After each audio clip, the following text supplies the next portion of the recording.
আমরা আছি জাপানের ব্যাম্বু ফরেস্টে, দেখতে পাচ্ছেন। আর পৃথিবীর অসংখ্য দেশের পর্যটক আসলে এখানে আছে। আপনারা দেখতে পাচ্ছেন বিভিন্ন দেশ থেকে বিদেশিরা, ফরেনাররা এখানে আছে।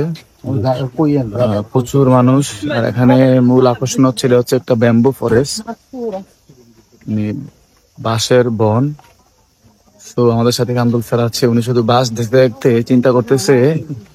উনি ভাবতেছে যে অনেকে বলেছিল যে টিএনসিতে আসলে বাঁশ খাবেন। তো টিএনসি আজকে আমাদেরকে বাঁশ খাওয়ানোর কথা বইলা বাঁশ বাগানে নিয়ে আসলো, মানে ব্যাম্বু ফরেস্টে নিয়ে আসছে। এই যে আসলে মানুষের কথা যে বাস্তব হয়ে যায়, এটাই বাস্তব। যারা আমাদের হ্যাটার্স, যারা টিএনসির হ্যাটার্স, ওদেরকে বলছি যে আপনারা আজকে খুশির দিন যে আপনারা বলেছিলেন যে আমরা বাঁশ খাবো, টিএনসি আমাদেরকে বাঁশ দিবে, কিন্তু টিএনসি আমাকে বাঁশ দেয় নাই। পুরো একটা বাঁশের ফরেস্ট নিয়ে আসছে, বাগান দিয়ে দিয়েছে। আমরা এখন বাঁশ বাগানে আছি। দেখেন, এই দেখেন বাঁশ, এবং এটা কিন্তু দেশি বাঁশ না, কমপ্লিটলি জাপানি বাঁশ। জাপানি বাঁশ। জি স্যার, বলেন তো কিছু আবার। এটা আসলে আবার আপনারা একটু একটু লক্ষ্য করে দেখেন, প্রত্যেকটা বাঁশের দিকে তাকিয়ে না, কোনো বাঁশে কিন্তু কঞ্চি নাই।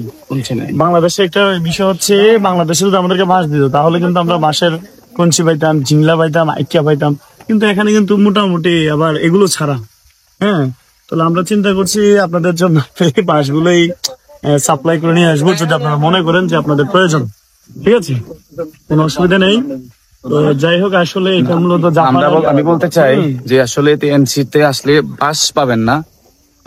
জাপানের এই বাঁশ বাগানে আপনাদেরকে নিয়ে আসা হবে।